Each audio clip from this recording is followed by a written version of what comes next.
Hi everybody, we're here getting it done with WestwoodOne sideline producer Andy Garcia, who's getting ready to get it done at the big game in just a couple of weeks. And Andy, along with our friends at Grainger, we wanted to ask you a couple questions about how you get it done as you prepare for what ultimately is going to be the biggest professional football game ever played. But before we talk about the game itself, can you tell us a little bit about who you are, how long you've been with WestwoodOne, and what it's like to be a sideline producer during professional football games? Yeah, so what I do, I'm the producer on the sideline for WestwoodOne. I've been doing it for about 6 years. It's great. I mean, it's what every sports fan wants to do. Be on the sidelines, watch the game, and be part of the radio broadcast that not only goes out to America, Brandon, but really out to the world. We broadcast all over the world. So it's fun. I went to school for it. I interned at sports radio stations and got the opportunity to get with a national company like WestwoodOne and to be able to go to, like you said, the big games around the country and be in stadiums like this. I mean, you can't beat it. It's great. So we're outside at Soldier Field today, of course, home of the Chicago team. And one of the interesting elements that happened at this stadium earlier this season was a Monday night game in Arctic temperatures in which the Chicago Bears did defeat the Dallas Cowboys in a pretty impressive Monday night victory. I know that game presented special challenges for you and Mark Malone, who was working the sidelines that night. So as a sideline producer, when you have weather like that, which, oh, by the way, may affect the big game in a couple of weeks, how do you have to prepare to make sure you can get it done in inclement weather? Well, like you said, Brandon, you had to get it done. It's part of the broadcast. It doesn't matter if it's 80 degrees or 8 below. And in that type of game, we had one of the coldest games I've ever been a part of. You just got to be prepared with the equipment. You got to be ready with batteries and the technical side for us. Game-wise, once the game starts, you just got to fight through it. And it's interesting to see some of the equipment on the field get frozen and your feet are frozen. But you know what? You just got to remember what you're doing. You're part of a big game, a big, huge football game, and just to get everything situated with your equipment. Make sure everything's fresh. Make sure that you don't have any skin that's not covered too, because it's cold. And as you said, getting ready for the big one in a couple weeks in New York and New Jersey, having to go through the same thing. The teams will have to get it done that same type of way of getting all set and getting ready before you go on the field to get everything warmed up and make sure everything's equipped. And to that end, notwithstanding bad weather, what would you say, though, is the biggest factor in making sure that you're prepared to get the job done and to get it done when game day comes along? Yeah, for us, just being prepared, knowing what the teams are doing, because we're the fans' eyes on the field, Brandon. I mean, on the radio, we get to see and tell the fans what we see from the players, from the coaches in the huddle, or injuries that come down, or anything that you may tweak, or maybe you see a player that's making the wrong move that shouldn't be making it, some X's and O's.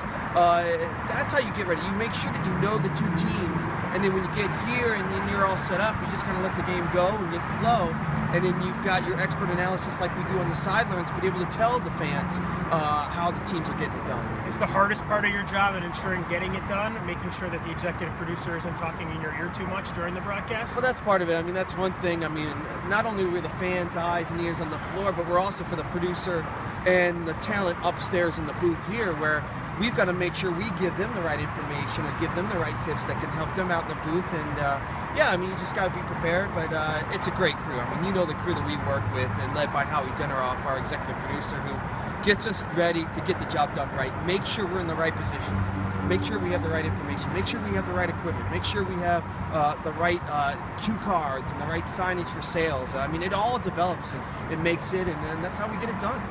No signage more important than the copy for the Grainger one who got it done, by the way. Of course. So as you prepare for the big one, as you said, in a couple of weeks, obviously that's a unique event, unlike any other game that you'll take part in throughout the season. But can you say, are there any two things that happen in any single game, or is pretty much every game always unique and different in its own right? It's always unique just because you just never know what's going to happen. I mean, you can plan for something to go this way or that way, but it's always something that's going to come up, and that's where the expertise and the talent that we have can make sure that it sounds right and that the listeners understand what we're trying to do, because there's no pictures. This is all just audio and listening, so we've got to make sure we paint the picture that people understand what we're talking about. And I think the guys that we work with, it's unique. There's just not one, like even Super Bowls. I'll give you a unique stat. I mean, press credentialed for a game that we're going to be at in a couple weeks, 6 to 7 times what you may see here in a regular game. It's overexposed. How many more people do you think that is working the field at any given time? I would say at least 2,000 to 3,000 more press, and we're not just talking the United States. We're talking England and Brazil and Germany and China, Japan. Everybody trying to get the job done right for each other, and it's unique. It's not problems. Everybody kind of comes together for such a huge event that we're at the 48th year of the Super Bowl. I mean, every year it gets bigger and bigger, and it makes our job even more fun because there's even more people listening and hearing what we're talking about.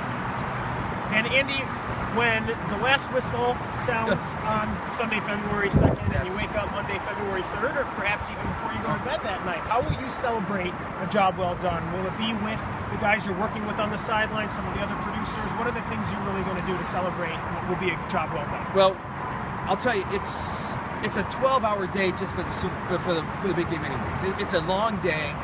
You're getting prepared. It's like playing the game.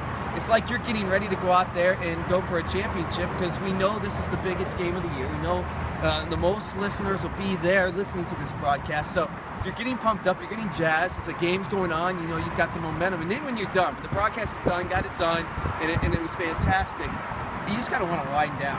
You really just want to get some sleep. Some of the guys go out for some cold beverages. We get out there, get some dinner. But it kind of culminates with what we've done all year. I mean, we've gotten up to this point, and now you're done. The big game's over.